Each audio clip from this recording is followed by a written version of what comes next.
of the Honorable Minister from Uttar Pradesh.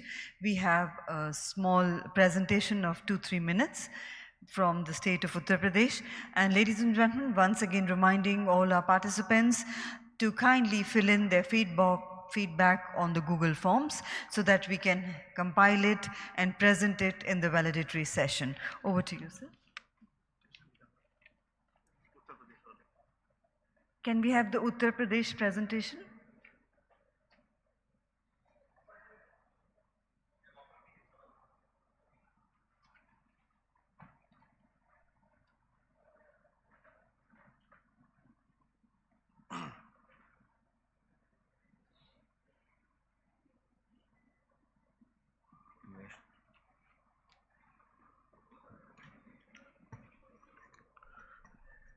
Honorable Dais and respected delegates, here I am presenting about the floodplain zoning of rivers in Uttar Pradesh.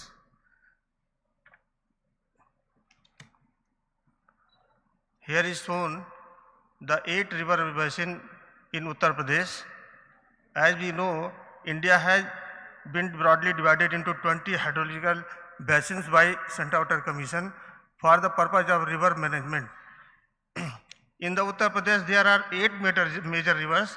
Accordingly, the basin is divided in 8 parts. Floodplain zone.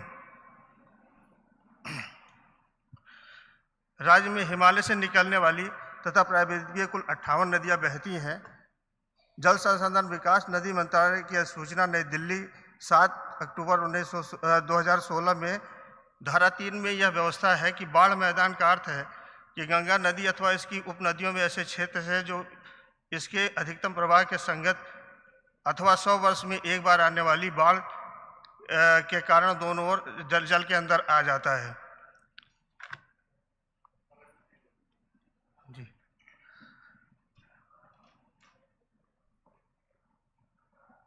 निर्धारण प्रक्रिया के बारे में थोड़ा सा बताना चाहेंगे।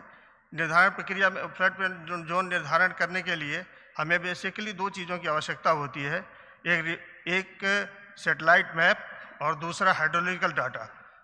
Satellite map हम उत्तर प्रदेश में remote sensing application centre Lucknow से प्राप्त करते हैं। Digital data model survey of India से प्राप्त किया जाता है। इसके बाद नदी का सर्वेक्षण करा के 5 वर्ष, 25 वर्ष और 100 वर्ष के आधार पर उसके लेवल निर्धारित क्रॉस सेक्शन एवं लेवल निर्धारित किए जाते हैं। हाइड्रोलॉजिकल डायनेमिक स्टडीज के माध्यम से किए जाते हैं। विभिन्न फ्लड आवृत्तियों में मैथमेटिकल मॉडल के माध्यम से डिस्चार्ज रेटिंग कर्व निर्धारण किया जाता है। विभिन्न फ्लड आवृत्तियों एवं डीएम के माध्यम से विभिन्न वाटर लेवल के आधार पर जल का फैलाव का निर्धारण किया जाता है। सैटेलाइट मैप और वाटर लेवल के आधार पर जल के फैलाव को सुपर इम्पोज कर इसका फ्लड प्लेन निर्धारित करते हैं और लैटीट्यूड लॉन्गिट्यूड इसका निकालते हैं।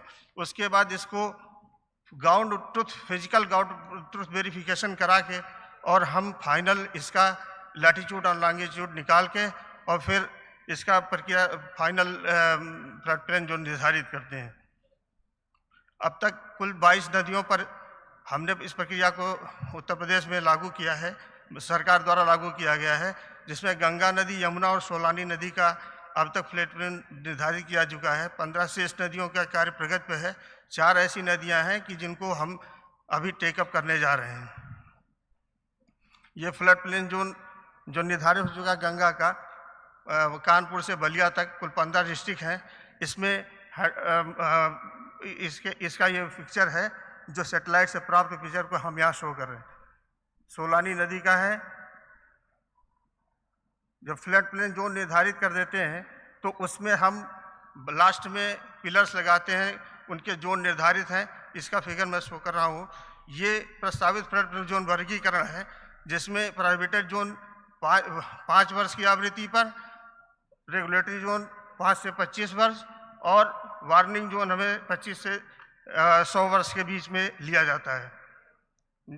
प्रोहिबिटेड जोन में हम किसी भी परमानेंट एक्टिविटी को अलाउ नहीं करते।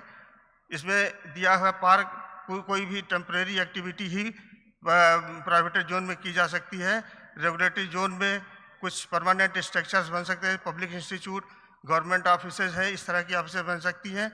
और वार्निंग जोन में भी ये डिसाइडेड है क्या क्या बन सकते हैं। Thank you.